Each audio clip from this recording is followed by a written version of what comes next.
కార్తీక పురాణము 15వ అధ్యయనం. తిరిగి జనక మహారాజుతో వశిష్ఠ మహాముని ఇలా అంటున్నారు.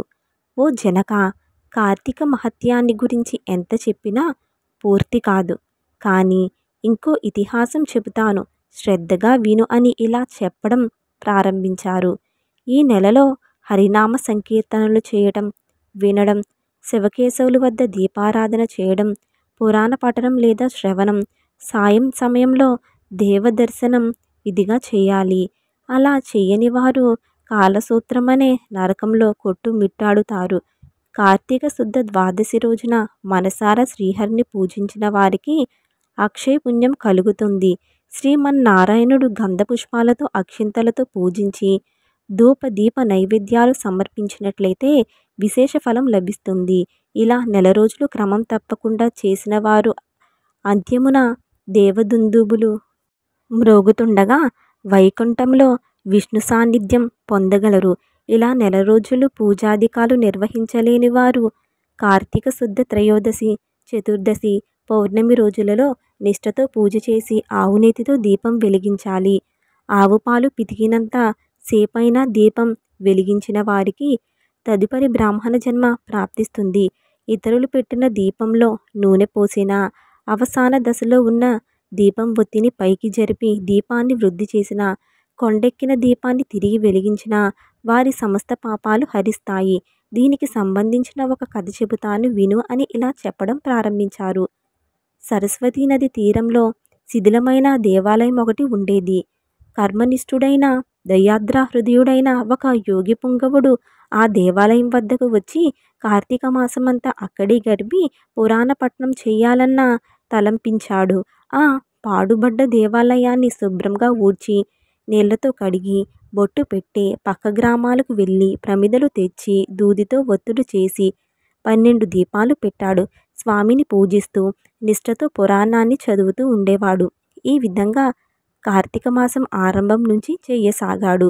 ఒక రోజున ఒక ఎలుక ఆ దేవాలయంలోనికి ప్రవేశించింది. 4 మూలలు వెతికింది, తినడానికి ఏమీ దొరుకుతుందా అని.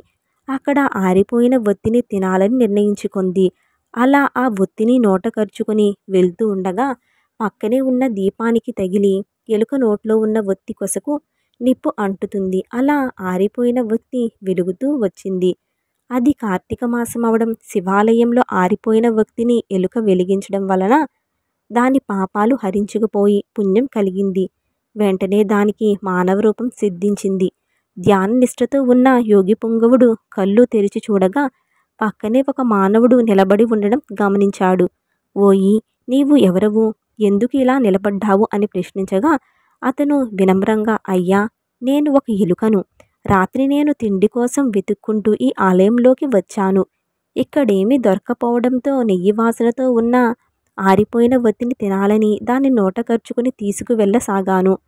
పక్కనే ఉన్న దీపానికి తగిలి ఆ ఒత్తి వెలగడం వల్ల నా పాపాలు హరించుకుపోయాయనుకుంటాను. అందుకే వెంటనే పూర్వజన్మ ఎత్తాను.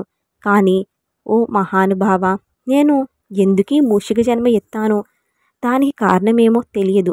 మీరు యోగి పుంగవుల్లా ఉన్నారు. దయచేసి నాకు విశదీకరించండి అని కోరాడు.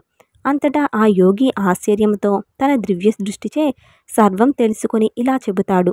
ఓయి, నీవు కిందటి జన్మలో బ్రాహ్మణుడవు. నీ పేరు బహ్లికుడు.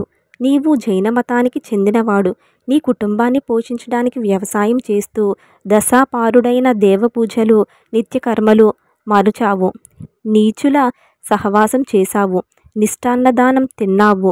మంచివారు యోగ్యులను నిందించావు. పరుల చెంత స్వార్థ చింతన కలిగి ఉండడమే కాకుండా ఆడపిల్లలను అమ్మే వృత్తి చేపట్టి దానివల్ల సంపాదించిన ధనాన్ని కూడబెట్టావు.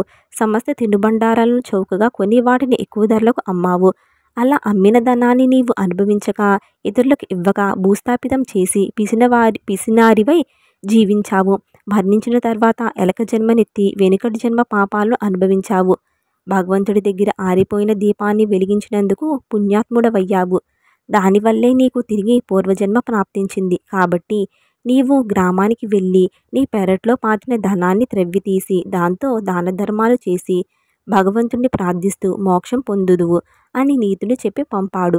చూసావా జనక మహారాజా, జీర్ణమైన ఒక వ్యక్తిని తిరిగి వెలిగించినంత మాత్రాన ఒక మూషికం ఎంత ఫలితాన్ని పొందిందో, ఇలా కార్తీక మాసంలో దీపం వెలిగించడం వల్ల కనీసం కొండెక్కేందుకు సిద్ధంగా ఉన్న దీపంలో నూనె పోసి వృద్ధి చేసిన, జీర్ణమైన దీపాన్ని వెలిగించిన ఎలాంటి ఫలితాలు కలుగుతాయనడానికి ఈ వృత్తాంతం ఉదాహరణ అని వివరించాడు.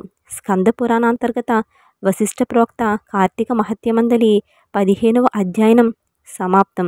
దీప ప్రజ్వలనం ఎలుక పూర్వజన్మ స్మృతి. ఇదండి ఈరోజు వీడియో అయితే. మీకు ఈ వీడియో నచ్చిందని అనుకుంటున్నాను. మీకు ఈ వీడియో నచ్చిందంటే తప్పకుండా చిన్న లైక్ ఇవ్వటం మాత్రం అస్సలు మర్చిపోవద్దు. మొదటిసారిగా మా ఛానల్ని చూస్తున్నట్లయితే సబ్స్క్రైబ్ చేసుకుని పక్కనే ఉన్నటువంటి బెల్ ఐకాన్ క్లిక్ చేస్తే ఫర్దర్ నోటిఫికేషన్స్ అన్నీ కూడా మీకు అందుతాయి. Thank you for watching.